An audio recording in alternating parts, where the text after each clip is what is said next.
Thank you so much for the introduction, Upasana.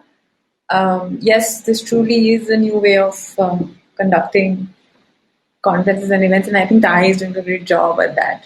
So, hello everyone. It's a pleasure to be here, digitally though, and thanks for organizing this Tai, and special thanks to Nitin and Gitika for all the effort, and thanks Nitin for all the coordination that you've been doing all these days. So, having said that, as you know, the topic today is pivot and persist. And as you have a fair idea, we'll be discussing how we pivoted a product during a crisis, none other than a literal black swan event in this case, and a few perks and perils of being a woman entrepreneur. So, moving on to the first slide. I'd like to quote here Reid Hoffman, who's the co-founder for LinkedIn. He very famously states that entrepreneurship is like a journey that starts with jumping off the cliff and assembling an airplane on the way down. It's just that when you're a woman, the cliff appears steeper and fall a little quicker than you would prefer it to be. In terms of the short session, I've divided into two parts, the business and the gender. So coming on to the first part of the session, that is the business part. The business is, as you can see, our initial product was goparties.com, which, as the name gives away, it was in the space of events with a major offline aspect to the business. And although I was keeping a tab on the COVID situation globally, as we all know, it was March 2020 when it hit the ground level reality in India as a country. And events as a market and space was primarily a winner as a business to be hit by the virus. And since we as a team were quite aware of the global scenario, somewhere at the back of our minds, we did have the thought that, our business, considering it had a decent offline leg to it, would be hit by this black swan event as such, which it literally did, and we overnight had to find a solution. And as they say, when you face the wall, you can either choose to stop or turn back and kick harder. We literally went with the latter option, and we chose to pivot to an online business, a fully online business in terms of boxingage.com, which is a video streaming platform housing various experiences and wherein you can format your content in various video forms, such as live, recorded, short form, long forms of video, and you can host experiences. And in fact, the ban of the Chinese app ban surged our traffic 10x, which again worked in our favor on the whole. But having said that, when you and as you can see here, I mentioned Frontier Tech Impact Venture Builder Fund had a huge role in helping us pivot in terms of being the entity wherein we got the capital to pivot and to sustain. I also had the opportunity to co-found this with my co-founder Varun and Ramninder, and we house other products as well. Since, as Upasana mentioned, there are entities that are homegrown from scratch. One of the other being outnews.com, which is in the space of media. But I will not be discussing it here. So going forward, as you pivot, you really don't know how it is going to be because you're entering a new market, a new normal in this case, and no one really knows how things would land when you pivot. But there was a very crucial decision that one needs to make. Every event will not be a black swan event as such. There are crises that keep coming and going in business, which is quite natural to the nature of the animal that you're dealing with here. So you need to understand and you need to really keep in mind that whether your will for survival and being in business is more, or your love for the idea of business in your mind, or your business idea is more.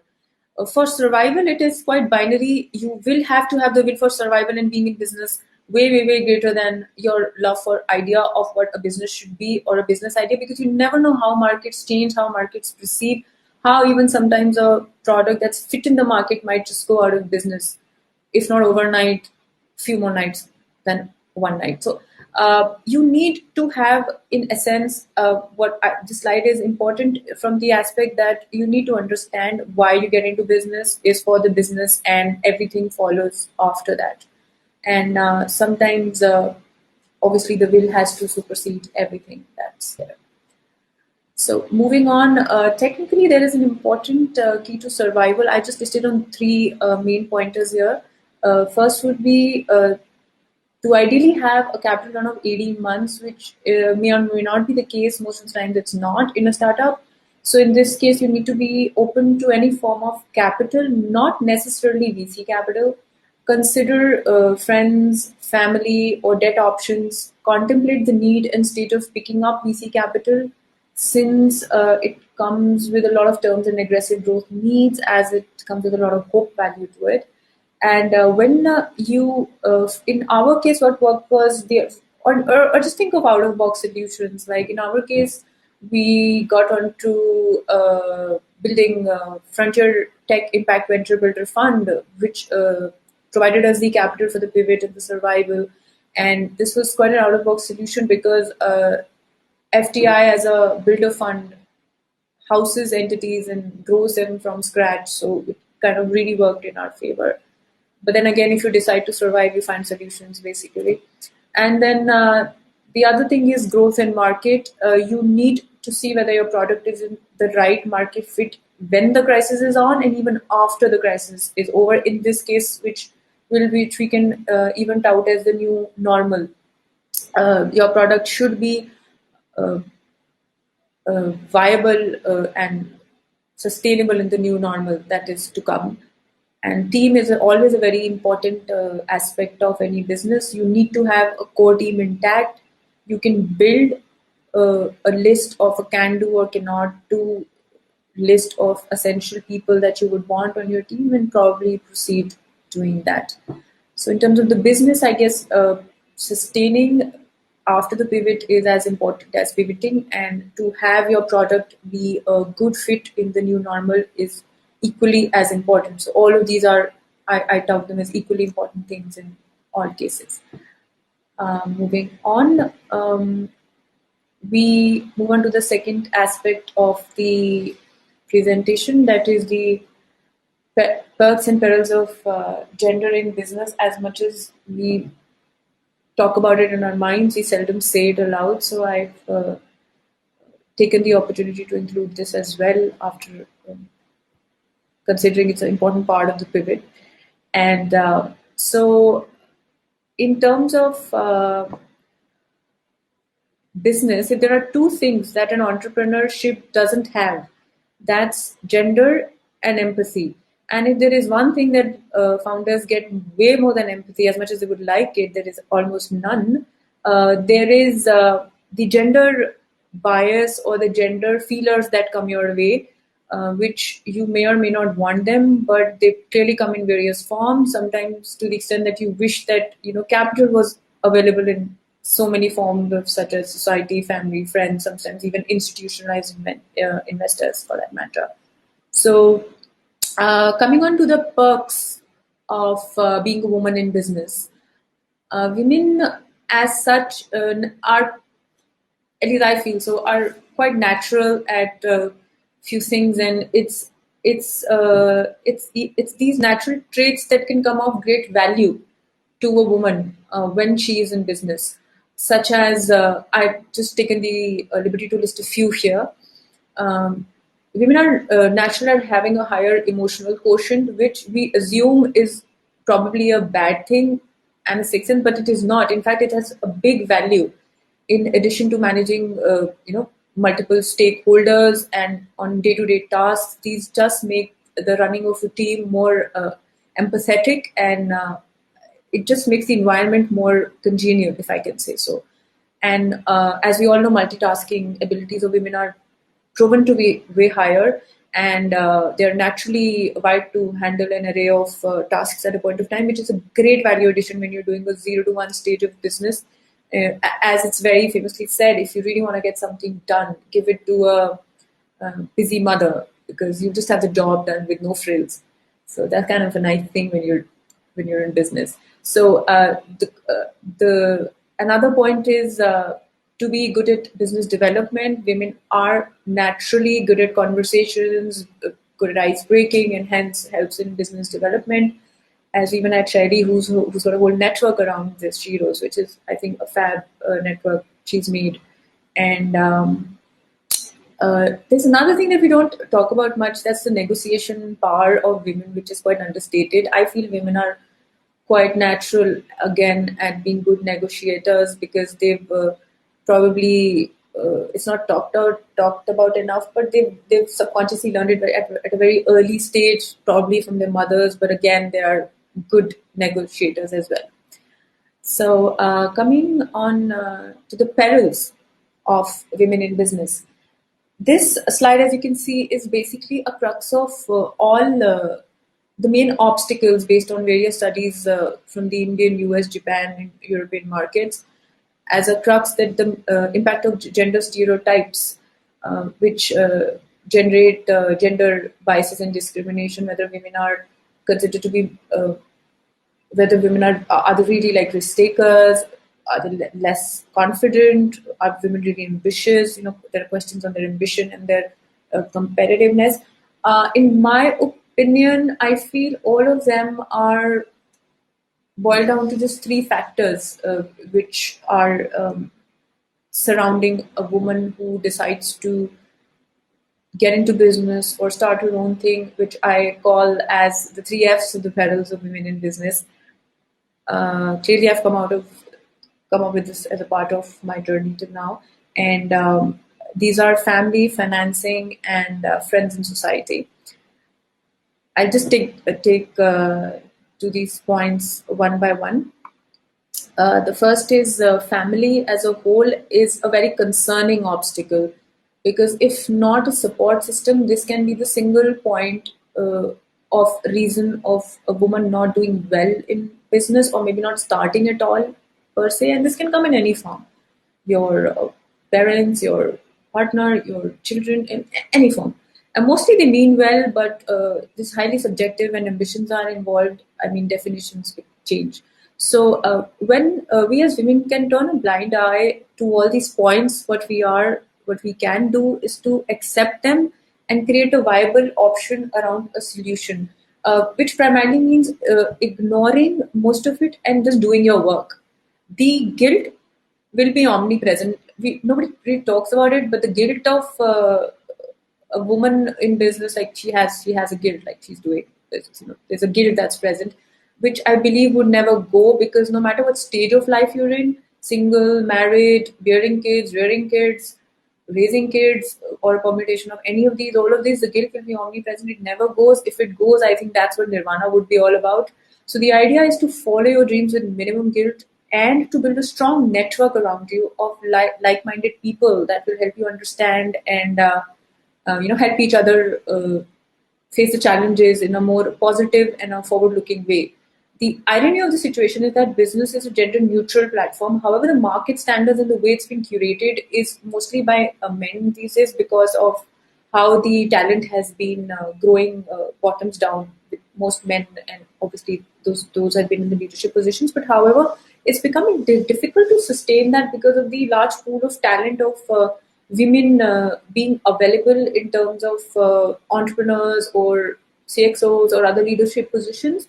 So things are changing slowly, and probably it should be changing a little faster from here, is my understanding.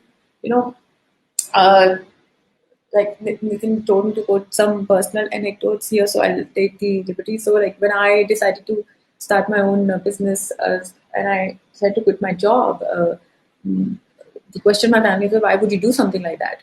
And why would you quit a good job? And then the second question was, what about marriage? And although the question still remains hanging, but in hindsight, I'm glad I didn't wait, and we carried on with my karma, because having the support of family really matters, and it does make a difference. So it's better to move on, and probably they'll get convinced on the way, should they still not be convinced. Like one of my friend's mom, when she said that she's going to quit her job to start her business, her mom literally hung the phone on her, and I believe in her spirit she took that as an okay. I'm glad she did. And what I'm trying to say here is that we cannot ignore the balance of personal life while building a business, but we need to create an ecosystem wherein we get to make the best of both worlds and the best of our natural abilities and our acquired knowledge and the will to succeed. Um, Coming to the second point is financing. As a woman in business, you will be met with a single question: will you be able to handle the capital I invest in you?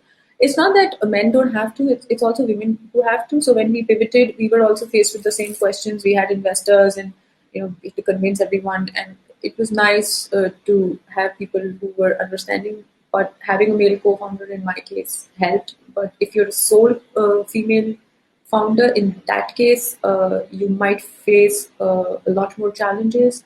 It gets better if there are 2 to 3 female founders, but yeah, there are certain challenges as a sole female founder. Although there are people in the ecosystem who move on merit and in fact are quite supportive of women entrepreneurship, such as Ms. Mani Kola of Kalari, and then there's none other than Mr. Rajan Anandan himself, who's a very strong supporter of women in business from whenever I've seen this ecosystem being built.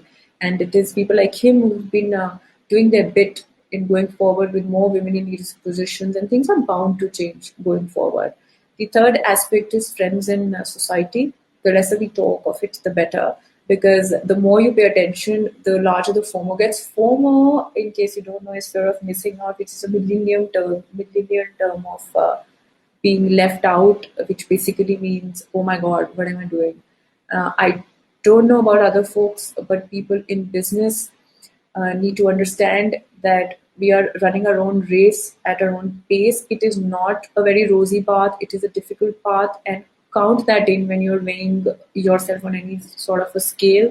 It's not easy to walk this path. So give yourself that benefit that probably the society may or may not be able to give you due to lack of understanding or whatever. Coming down to the conclusion slide, the best way is to sing the perils and perks of a situation and of being a woman entrepreneur. And this is what we did while we pivoted as well. We asked ourselves tough questions. We asked ourselves the courage of conviction to move forward in a new normal and whether the product would fit or not. And as a woman entrepreneur, you need to use the unnecessary hurdles from society, family and friends as a bouncing board to again reassess your conviction to move forward. In fact, I feel that as a woman, the courage of conviction probably is tested every week, considering the amount of questions that are thrown to her, mostly from herself to her own thought that why is she doing this? Should she do this? Should she continue it? The weighing and the checks and balances. So yeah, so that's it. You must be, especially as a woman, I'm sure you're truly convinced to be in it because you've already been asked enough questions. Why are you doing this and all that? So that's it. And it's the best idea here is to persist, because if you do, then people around you will also understand and appreciate it. And plus, I say that things are changing and they're changing quite fast. And I very strongly believe that as an entrepreneur, an enterprise may fail, but an entrepreneur either wins or learns. And keep moving and keep doing your best with your head in place. And that's about it. That's all. Thank you, everyone. It was a pleasure to have been here with you. I believe I'll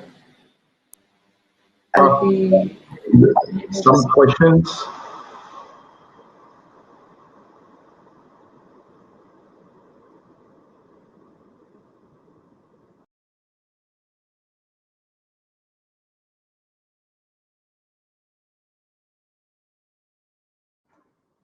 Seems Shivaarti has dropped off due to technical issue.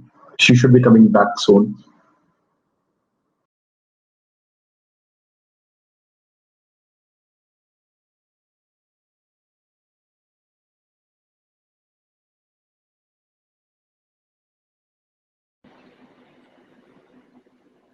Hi, Nitin, can you hear me? Yes, I think we lost you for a little moment. You were saying something, yeah, and then Yeah, so it went up. that's it. And thank you. It was a pleasure to have been here. So happy to take any questions that may follow. Yeah. Could you also just give a little bit on the FTI which you're running, and you had some offer something for the women entrepreneurs? Yeah, so under FTI, which is the Venture Builder Fund, we do have a heavy criteria for women to come and bring forth their ideas in terms of housing them from scratch. Being a woman founder, I do have the empathy attached to promoting this cause. So, Okay. yeah. There's one question which has come from Mamta. One is she could not really understand the pivot of your company, and she would like to also know which are the best and worst pivots you have known so far. Best and worst pivots I have Pivots you've known so far. known so far. Okay. So we pivoted from a events company to a video streaming platform, boxingage.com. The apps are available in the Android store as of now. So Mamta, you can feel free to check it, and in fact, let us know what you feel about it. And that's it. What was the other part of the question? Any best and worst pivots you have known of? Okay. Best and worst pivots. Well, I don't think pivots per se, but yeah, there are a lot of features that have been added to platforms for survival, such as, for instance, Flipkart, for example, in this pandemic, really got a lot into video streamings and originals. There's MMT, Make My Trip, that got into food delivery into when this event hit us, and likewise, I mean, it was not imaginable for a giant like Make My Trip to get into food delivery from hospitality. So yeah, these are few of the good things. Like hotels, for example, why only online? Offline businesses. Hotels, for example, got into deliveries, and then there were co-working spaces which were offering seminars and online sessions, etc. So a lot of things have been done around survival and pivots. What has come to our attention, and it's really nice to see people being like that. The next is from Saurabh. What was the biggest pushback or objection you faced when the pivot was being discussed in your company, and how did you overcome that? The biggest pushback is mostly capital, right? You need to see if you have the capital to sustain, because you were basically saying, I'm not shutting down, I'm going to continue. And with the investors, capitals, and your team on board, it's a huge responsibility. There's a new business plan that comes into place, because your previous business plan just goes kaput overnight, and it is when then you have to decide to move forward, taking the whole gambit of risk again with growth evidence, and there's a huge trust deficit that you need to overcome. That might even come from a lot of important stakeholders. That's it. Anupama, I would like to know what was your marketing strategy? Our marketing strategy for Boxing Gate was digital. Digital is also our strength, and we went digital, and our strategy was to go viral. And with the Chinese ad bans, etc., we really rode that ride, and we went viral on the basis of being a better alternative to TikTok. And honestly, we didn't even spend a penny on that. So yeah. And there's digital. It's all online marketing as a theory.